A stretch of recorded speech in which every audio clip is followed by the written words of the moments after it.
Protein அப்படின்னு சொன்னாலே பல பேரோட கற்பனைக்கு வர்றது ஜிம்முக்கு போய் பாடி பில்டிங் பண்ணுறவங்கள மட்டும்தான். நான் என்ன ஜிம்முக்கா போகிறேன், எனக்கு எதுக்கு புரோட்டீன் அப்படின்னு நீங்கள் நினச்சிங்கன்னா அதுதான் நீங்கள் பண்ணுற முதல் தப்பு. புரோட்டீன்கிறது வெறும் மசில் பில்டிங்க்கு மட்டும் கிடையாது. உங்கள் ஸ்கின்னு பளபளன்னு இருக்கிறதுக்கு, உங்கள் முடி கொட்டாமல் இருக்கிறதுக்கு, உங்கள் உடம்புல இருக்கிற இம்யூனிட்டி அதிகரிக்கிறதுக்கு, ஏன் நீங்கள் ஒரு இடத்துல உட்காந்து வேலை பார்க்குறதுக்கு கூட ஒரு எனர்ஜி தேவைப்படும். அந்த எனர்ஜி கிடைக்கிறதுக்கு புரோட்டீன் ரொம்ப முக்கியம். உங்களுக்கு அப்பப்போ ரொம்ப டயர்டாக இருக்கா, ரொம்ப பசி எடுக்குதா, இல்லை கை நகங்கள்லாம் உடையுதா, இல்லை முட்டி வலி ரொம்ப அதிகமாக இருக்கா, இதுக்கெல்லாம் காரணம் புரோட்டீன் கம்மியாக இருக்கிறது கூட காரணமாக இருக்கலாம். நம்ம இந்தியன் டயட் பொறுத்த வரைக்கும் கார்போஹைட்ரேட் தான் ரொம்ப அதிகமாக இருக்கும். புரோட்டீன் ரொம்ப ரொம்ப ரொம்ப கம்மியாக தாங்க இருக்கும். வீட்டு வேலை செய்கிற நம்ம அம்மாவுக்கு, ஸ்கூல் போகிற நம்ம பிள்ளைங்களுக்கு எல்லாத்துக்குமே புரோட்டீன் வந்து ரொம்ப அத்தியாவசியமானவை. இன்றைக்கி இந்த வீடியோவில் அதிக காசு செலவு பண்ணாமல் நம்ம வீட்டில் இருக்கிற சாதாரண சைவ உணவுகளில் இருந்து எப்படி புரோட்டீன் சத்தை அதிகமாக பெறலாம் அப்படின்றத பார்க்க போகிறோம். வீடியோவை கடைசி வரை பாருங்கள். ஏன்னா நான் 4ஆவதாக சொல்ல போகிற உணவை இதைத்தான் நம்ம டெய்லி இதை பற்றி தெரியாமையே நம்ம யூஸ் பண்ணிட்டு இருந்தோமா அப்படின்னு நீங்கள் நினைப்பீங்க. வாங்க வீடியோக்குள்ளே போகலாம். நம்ம லிஸ்ட்டில் 5ஆவது இடத்துல இருக்கிறது வேக வைத்த வெள்ளை சுண்டல். இதை கொண்டக்கடலை இல்லைன்னா மூக்கடலை அப்படின்னு சொல்லுவாங்க. 100 கிராம் வேக வைத்த இந்த சுண்டலில் 8லேருந்து 9 கிராம் புரோட்டீன் இருக்குது. இதை ஒரு சுண்டல் மாதிரியோ இல்லை சாலட் மாதிரியோ செஞ்சு சாப்பிடலாம். இதில் கார்போஹைட்ரேட்டும் அதிகமாக இருக்கிறதுனால இது ஒரு நாளைக்கு தேவையான எனர்ஜியும் அதிகமாகவே கொடுக்கும். நம்ம லிஸ்ட்டில் 4ஆவதாக இருக்கிறது எல்லாருக்கும் பிடிச்ச பன்னீர். 100 கிராம் பன்னீரில் 18லேருந்து 20 கிராம் புரோட்டீன் இருக்குது. நான் சொல்கிறது சமைச்ச பன்னீரில்.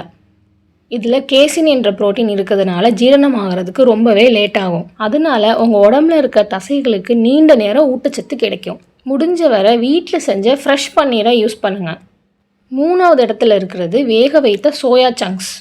எல்லோரும் சொல்கிறாங்களே சோயா சங்க்ஸ் தான் வந்து மிகப்பெரிய vegetarian protein, number 1 vegetarian protein அப்படின்னு. இவங்க என்னடானா 3ஆவது இடத்துல சொல்கிறாங்களே அப்படின்னு நீங்கள் நினைக்கலாம். ஆமாங்க, எல்லோரும் சொல்கிற மாதிரி 100 கிராம் சோயா சங்க்ஸில் 52 கிராம் ப்ரோட்டீன் இருக்குதான். ஆனால் அது காய்ந்த சோயா சங்க்ஸில், அதாவது நம்ம சமைக்கிறதுக்கு முன்னாடி இருக்கிற சோயா சங்க்ஸில் 52 கிராம் இருக்குது. நம்ம சோயா சங்க்ஸை தண்ணியில் ஊற வச்சு அதுக்கப்புறம் சமைச்சு அதுக்கப்புறம் தான் நம்ம சாப்பிட போகிறோம். அப்படி சாப்பிட போகிற சோயா சங்க்ஸில் வெறும் 15லேருந்து 18 கிராம் தான் ப்ரோட்டீன் இருக்கும். ஏன்னா நம்ம ஊற வைக்கும் போது அந்த காஞ்ச சோயா சங்க்ஸ் வந்து தண்ணியை வந்து நல்லா உறிஞ்சும் போது வெயிட்டும் சைஸும் அதிகமாயிரும். அப்படி இருக்கும் போது ப்ரோட்டீன் வந்து டைல்யூட் ஆயிரும்.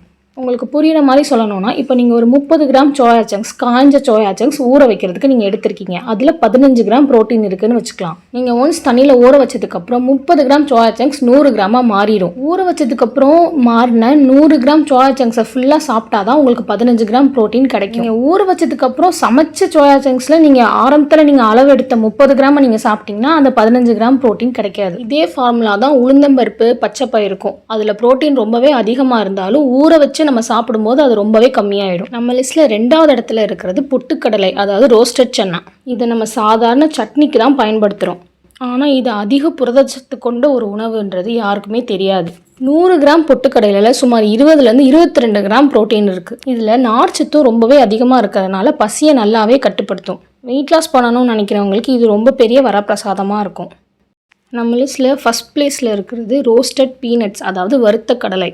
நம்ம ஊர் பெட்டிக்கடையில் கிடைக்கிற வறுத்த வேர்க்கடலையில் சுமார் 100 கிராமில் 26 கிராம் புரோட்டீன் இருக்குது. இது மற்ற நட்ஸ் கம்பேர் பண்ணும் போது, உதாரணத்துக்கு பாதாம், பிஸ்தாவை விட அதிகமாகவே புரோட்டீன் இருக்குது. விலையும் ரொம்பவே கம்மி. இதில் நல்ல கொழுப்பு இருக்கிறதுனால இதயத்துக்கு ரொம்பவே நல்லது. உங்கள் குழந்தைங்களுக்கு இந்த வறுத்த கடலையில் வெல்லம் சேர்த்து பீனட் பட்டராக வீட்டிலையே செஞ்சு கொடுக்கலாம். இதில் கொஞ்சம் கெலோரியும் அதிகமாக இருக்கிறதுனால வெயிட் லாஸ் பண்ணுறவங்க இதை கம்மியாக எடுத்துக்கிறது நல்லது. ஆனால் குழந்தைங்களுக்கு இது நிறையாவே கொடுக்கலாம். ஏன்னா வளரும் குழந்தைங்களுக்கு கலோரி தேவை. ஸோ இந்த 5 உணவுகளையும் உங்கள் டெய்லி டயட்டில் மாற்றி சேர்த்துக்கோங்க. முக்கியமாக தண்ணி நிறையா குடிங்க. அப்படின்னா தான் நம்ம சாப்பிட்ற ப்ரோட்டீன் வந்து நல்லா ஜீரணமாகும். இந்த வீடியோ உங்களுக்கு பிடிச்சிருந்தா லைக் பண்ணுங்கள், சப்ஸ்கிரைப் பண்ணுங்கள், உங்கள் ஃப்ரெண்ட்ஸ்க்கு ஷேர் பண்ணுங்கள். அடுத்த வீடியோவில் எதை பற்றி பேசலாம் அப்படின்னு கமெண்ட்டும் பண்ணுங்கள். நன்றி.